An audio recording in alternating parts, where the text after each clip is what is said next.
ओडिशारे रहुतिबा समस्त चाषी भाई लगी आसिला बहुत बड़ खुशी खबर। ओडिया चाषी भाई मानकु मिलिबो डबल बेनिफिट एकाश खाता को आसीबो 4000 टंका। ए नहीं संपूर्ण अपडेट वीडियो मध्य आपण मानकु जणैबी। आपण माने जानिथिबे कि राज्य सरकार चाषी को पई गोटिए बरे गोटिए खुशी देबार लागिची। कालिया योजना सह पीएम किसान योजनार लाभ उठाउतिबा चाषी भाई मानको खाता को आसीबो 4000 टंका।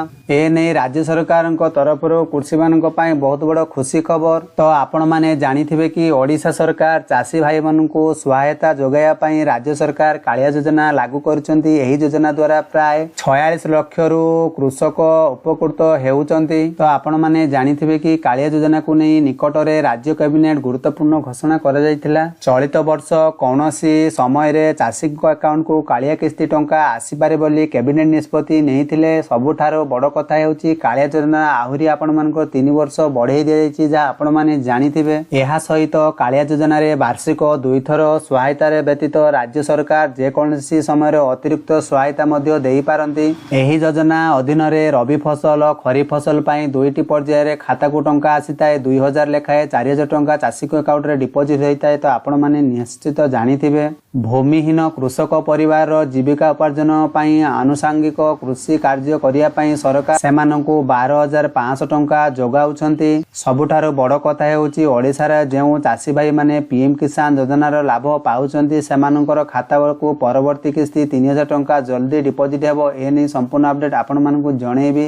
जा फल रे पीएम किसान टंका एवं कालिया टंकार लाभ बाबद को चाषी माने टोटल 5000 टंका सहायता पाइबे बोली जा घोषणा रहिछि। तो एही टंका सेमानंकर आधार सह संजोग थिबा बैंक अकाउंट को पठा जिवो। किंतु जदि सेमाने निजर केवाईसी संपूर्ण कर नथिबे तेबे एही टंका सेमानकु खाता को आसीबो नाही। आवश्यक पीएम किसान रो 17तम किस्ती और कालिया योजनार परवर्ती किस्ती बाबद जे कोनोसी वर्तमान सोशल मीडिया रे कोनोसी घोषणा करा जायनी। किंतु निर्वाचन शेष होबा परे पीएम किसान टंका बाबद रे बड़ अपडेट आसी पारे। जदि आपण माने चैनल को सब्सक्राइब कर रखुचंदी ताहाले आपण सठिक इनफॉरमेशन टी ए चैनल थ्रो रे जानि पारिबे। जो माने चैनल को नुवा करि आसंती चैनल को सब्सक्राइब करिया सो जो पाखरे घंटी चिन्हटी दबे नोटिफिकेशन ऑन कर दियंतु।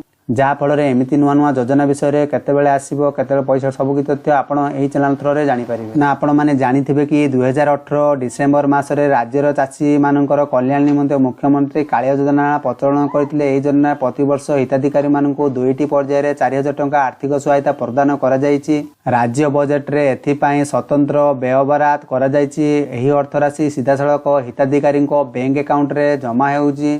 तो आपण माने जानिथिबे कि कालिया हिताधिकारी पिलामानक कल्याण पई राज्य सरकार चलित शिक्षा वर्ष को कालिया छात्रवृत्ति वर्तमान परिवर्तन आनिचंती। तो आपण माने एई तथ्यटी जानि नांते कि NIT IIT IIM AIIMS ICAR परी सम्मानजनक शिक्षानुष्ठान सह राज्य बाहर विभिन्न घरे वैषयिक और वृत्तिगत शिक्षानुष्ठान रे पढ़ुथिबा चाषी परिवार पिलामानकु कालिया छात्रवृत्ति प्रदान करा जिबा नै आपण माने जानिथिबे। तो एठी आपण माने देखि पारथुबे कि कालिया योजनार नेक्स्ट इंस्टॉलमेंट आपण मानकु नेक्स्ट इंस्टॉलमेंट डेट एक्सपेक्ट करा जाउची 1 जून 2024 माने आपणकर इलेक्शन परे जाई कि आपणकर मिलवा कथा। तो आपण माने देखि पारबे स्टेट भी रहिछि ओडिशा ऑफिशियल रही कालिया odia.gov.in। तो आपण माने देखि पारथिबे। तो आपण मानकर 1 जून रे मिलवा को जाउची कालिया पैसा। जदि आपण मानकर केते बेले रिलीज हबो संपूर्ण तथ्य आपण माने जानि पारिबे। तो चैनल रे आम सह जोड़ी होई कि रुहंतु। आपण मानकु संपूर्ण अपडेट जणैबी। तो सेतिके पर्यंत रहउची बाय बाय।